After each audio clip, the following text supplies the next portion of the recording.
So how fluent are Filipinos in English? Do they speak more of their Taglish language in Philippines or more of English? So today we'll be finding out this information from Mari from Asia Bus. So let's see, how many percent of Filipinos speak English? Let's dive right into it, guys. Mabuhay everybody!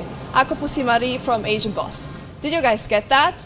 I was speaking in Taglish, one of the most spoken languages in the Philippines. In one of our previous videos, we did a street interview in Manila and challenged Filipinos to speak only in Tagalog. But today we're going to switch the challenge and have people speak only in English. So let's see how well they do. Sa tingin nyo, ilang percentage ng mga Pinoy ang nagsasalita ng English? I think 80 to 85%. Sa panahon ngayon, 30% na lang palagay ko. Mga nasa 80%. Siguro yung mga magagaling talaga, mga 25 ganun. Feeling ko 70% kasi di ba official language din naman yung English. Most of Filipinos, syempre, sa gadgets, tapos natututunan sa school. Halos lahat ng subjects, yun na yung ginagamit, English language. Naririnig ko nagtataglish kayo, nag-mix kayo ng mga language, English, Tagalog, and even parang Spanish terms. Tama ba ako? Apo. Apo. For the sake ng global viewers natin, can you explain ano yung Taglish? Taglish po is a combination of English and Tagalog. In the middle of the sentence, pwede kang mag-Tagalog and then switch to English. Parang hindi ko alam, naging part na yun ng way ng pagsasalita, especially sa millennials. Eto po, challenge po tayo, ma'am. From now on po, English lang po yung salita nyo, pagsagot nyo sa question ko. Is that possible, ma'am? Yes, it's possible. If you ask us some questions about English, okay, we will answer also in English. Okay, sige. Okay, sige. Tagalog din. I agree. Have you heard of the FIFA World Cup? Yes, I watched FIFA World Cup. From the group stages to the finals. No. Kasi I really like volleyball. Kasi I'm a volleyball player since elementary. So yun yung naka-focus ako sa ganung sports. Pero yung sinasabi mo sports, I don't really have any idea doon. We used to watch Basketball. FIFA because we are not a big fan of FIFA. Why do you think, sir, our Philippine team failed to qualify for the FIFA World Cup? There are a lot of factors that which is the Filipinos are not getting this, no?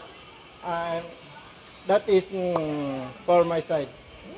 The Philippine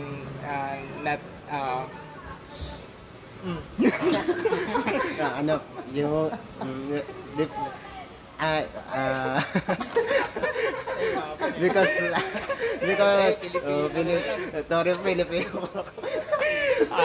we are not capable to qualify in FIFA World Cup because physically Filipino is smaller in height, and other is financially we cannot afford the registration in FIFA World Cup, or we are not physically fit and trainable in terms of FIFA World Cup.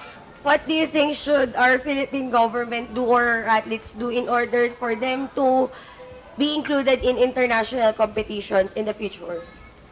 For what I think, they should do more practice, and then what else?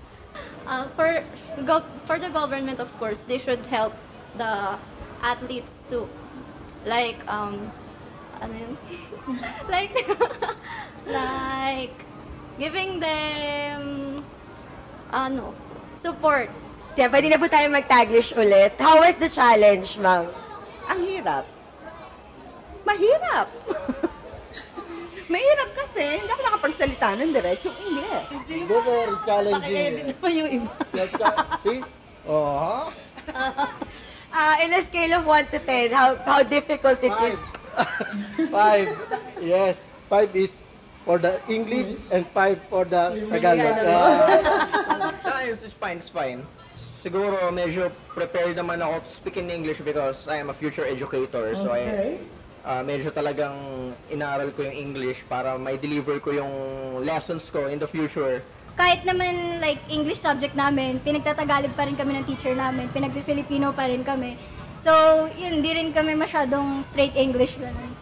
Mahirap po kasi mahirap maghanap ng words, ng right words para na English kasi usually Taglish talaga yung ginagamit. Bakit mo minimix yung Tagalog and English sa pagsasalita mo? Medyo bulol din po kasi ang mag-Tagalog. Ang hirap din namang magsalita ng diretsong Tagalog. Kasi may mga Pilipinong ang hirap, mas madali sabihin ng Tagalog at English. Actually, hindi ko rin alam. It just comes off naturally. Pero, meron kasing mga ideas siguro that are best expressed in English and then there are others na mas maganda kung Filipino. Pag laging yung Taglish kasi minsan may mga terms tayo na hindi alam sa Tagalog. So, mas madali siyang i-English kasi common siya. May incident na ba nangyari na may kausap kang native speaker ng English and then hindi kayo nagkaintindihan kasi nag-Taglish ka or nag-Tagalog ka? Yes, like for example, with my cousin, since he was born in the America, I was speaking in Taglish also that I thought he would understand, but no. Last December when I was with my cousins, they migrated from Philippines to America. The scenario was actually in a Starbucks when I asked him to buy me a frap. So I said, bilang mo nga ako nun, nung mocha na yun. He failed to understand me, so what he did was just give me his money.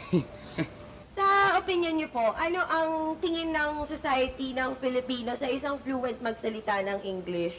Well, culturally, mga tao pag nag-English, syempre, uy, matalino, maraming alam.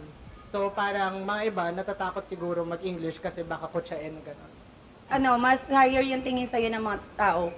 Parang ang dating, ang galing ang talino mo pagka-fluent ka mag-English, pero hindi naman lahat ng fluent mag-English ay matalino. Diba?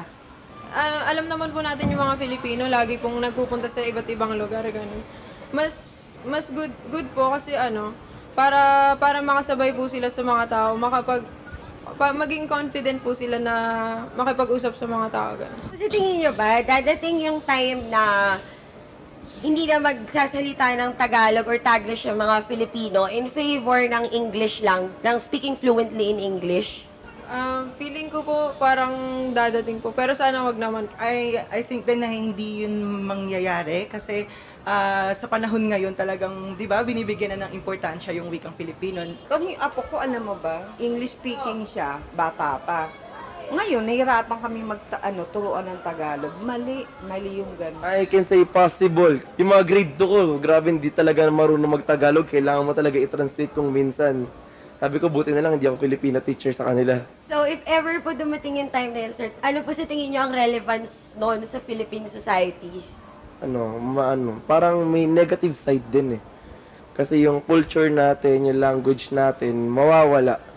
Pero kung the positive side naman, kasi nga, magiging fluent yung Filipino sa English. So, kaya natin makapag-communicate kahit kanina, yun yung positive. So, yung pagdating sagot, 50-50, may aangat, may babagsak. Ganun talaga yung mangyayari. And kapag hindi nagagamit ang isang wika, mamamatay ito. So, kailangan, pwede nating i-adapt yung Western languages, pero i-incorporate natin siya sa wikang Filipino. Kasi, through that, mas magiging mayabong yung wikang Filipino. Kaya, nakakasad lang kapag hindi na ginagamit yung wikang Filipino. Kailangan mahalin mo yung sarili mong wika. Kahit na sabihin mo na second language yung English, hindi mo pa rin dapat ipagpalit yung sarili mong wika dahil ikaw ay tunay na Pilipino. So there you have it. We filmed this interview in Manila, and we know that though it may not be an accurate representation of all of the Philippines, we hope that you learned something from this. What other topics would you like to see covered? Let us know in the comments. For more authentic insight into the latest news and cultural trends all around Asia, be sure to subscribe to Asian Boss. Thank you for watching and see you in the next video. Okay, thank you also for sharing. Well, I can say that one of the official languages in Philippines is Tagalog, but It's English, yes, and Tagalog, but people are not, so they mix the English and the Tagalog together. It's also some of the words I cannot pronounce in Tagalog, pronounce it better in English. The same goes to Tagalog, so it's mixed together, but they prefer that they should know their language, not just English, you know.